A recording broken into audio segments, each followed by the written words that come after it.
আসসালামু আলাইকুম। আমি এমন একটি বাংলাদেশ দেখতে চাই যেখানে ধনী গরিব ধর্মবর্ণ বা রাজনৈতিক মতাদর্শের কারণে কেউ পিছিয়ে থাকবে না।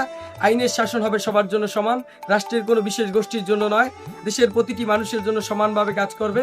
শিক্ষাই জাতির মেরুদণ্ড, তাই আমাদের প্রধান লক্ষ্য হবে একটি কর্মমুখী এবং সৃজনশীল শিক্ষা ব্যবস্থা নিশ্চিত করা, যেখানে শিক্ষার্থীরা কেবল সার্টিফিকেট অর্জন করবে না, বরং বিশ্বমানের জ্ঞান এবং দক্ষতা অর্জন করবে। আমি চাই এমন এক বাংলাদেশ যেখানে উচ্চশিক্ষা শেষ করে তরুণদের বেকারত্বের অভিশাপ বইতে হবে না।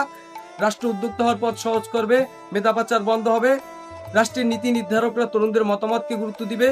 আমার স্বপ্নের বাংলাদেশের প্রতিটি মানুষ বহিনভাবে নিজের মত প্রকাশ করতে পারবে।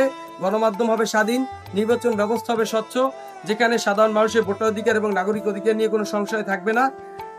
সাধারণ মানুষের জীবনযাত্রার মান ও মানসিক বিকাশে প্রতিফলিত হবে।